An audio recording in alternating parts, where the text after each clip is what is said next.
जब भी हम मेड इन चाइना सुनते हैं या किसी प्रोडक्ट पर मेड इन चाइना लिखा देखते हैं तो उस प्रोडक्ट पर हमारी विश्वसनीयता कम हो जाती है। पर कोरोना के मामले में चीन के इस मेड इन चाइना लेबल ने दुनिया को गलत साबित कर दिया है।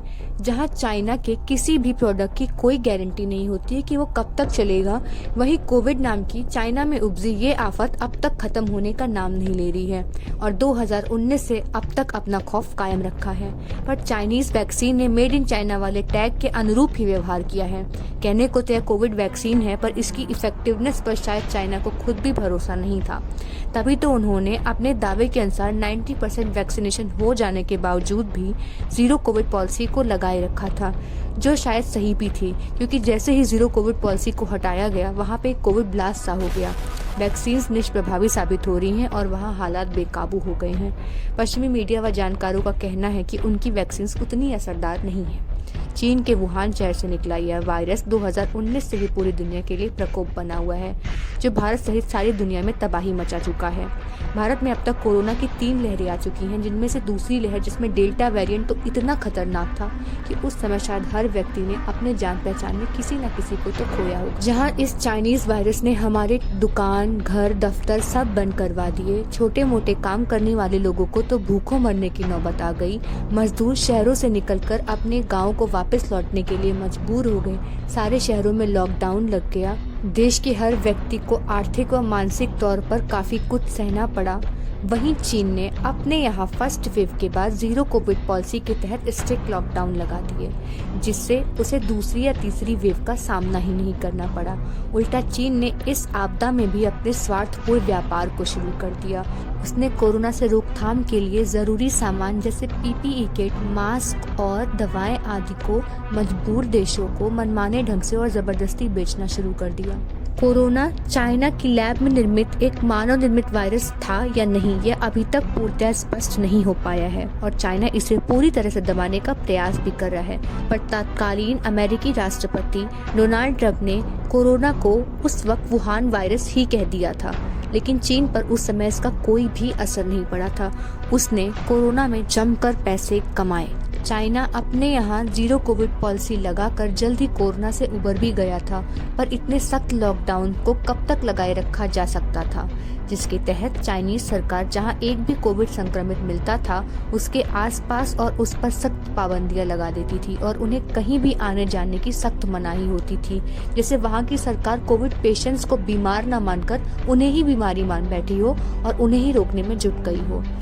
इन सब के कारण वहाँ की सरकार को काफी आक्रोश और विरोध झेलना पड़ा। चीन ने दावा किया कि उसने अपने देश के 90% लोगों को वैक्सीनेट कर दिया है, तो उन्होंने धीमे धीमे जीरो कोविड पॉलिसी में ढील देनी शुरू की और इसके बाद इसे हटा लिया गया।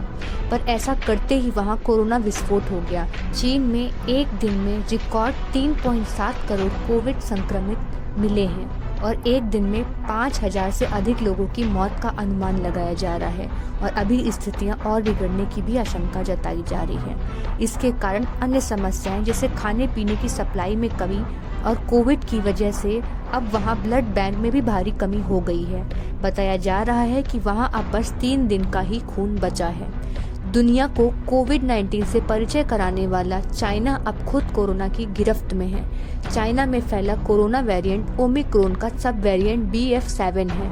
BF7 भारत में कोरोना की तीसरी लहर में आए ओमिक्रॉन के सब वेरिएंट BF5 के म्यूटेशन से ही बना है, लेकिन यह उससे कई ज्यादा खतरनाक और तेजी से फैलने वाला है और अब भारत में BF7 ने भी दस्तक दे दी है। तो भारत को इस समय कोरोना से कितना खतरा है, आइए जानते हैं। भारत के लगभग 90% लोगों को कोरोना हो चुका है और लगभग सबको अब तक कोरोना की वैक्सीन लग चुकी हैं, जो vaccine made in China vaccine से कई गुना बेहतर मानी जा रही हैं। हमारे यहाँ के लोगों को या तो ऑक्सफोर्ड की बनी कोविशील्ड या भारत की स्वदेशी भारत बायोटेक द्वारा बनाई गई कोवैक्सीन लगी हुई हैं। यदि इन वैक्सीन की तुलना चाइना में प्रयोग हुई कोरोना वैक या सिनोफार्म वैक्सीन से की जाए तो यह उनसे कई गुना अधिक असरदार मानी जा रही है। इसका मतलब ये नहीं है कि हम लापरवाह हो जाएं। भारत की पॉपुलेशन बहुत ज़्यादा है, इसलिए हमें अलर्ट पे रहने की ज़रूरत है, क्योंकि भारत में अगर कोई नया वेरिएंट फैला तो इसे कंट्रोल कर पाना और इस पर काबू पाना काफ़ी मुश्किल हो जाएगा हमारे लिए। हमारे शरीर में बनी हुई एंटीबॉडीज़ पुराने वेरिएंट पर तो असरदार हैं, पर नए वेरिएंट के लिए कुछ भी नहीं कहा जा सकता है।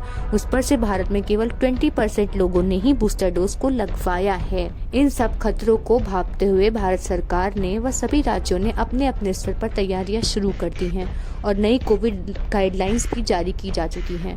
अतः हम सबको सुरक्षा के दृष्टिकोण से बूस्टर डोज लगवा लेना चाहिए और कोरोना से रोकथाम के लिए ज़रूरी गाइडलाइंस का पालन करना चाहिए, ताकि भारत में पहले जैसे हालात ना बने। लोग चाइना से आने वाली फ्लाइट्स को कैंसिल करवाने की भी मांग कर रहे हैं। इन सब पर आप क्या सोचते हैं, हमें कृपया कमेंट सेक्शन में अवश्य बताएं। धन्यवाद।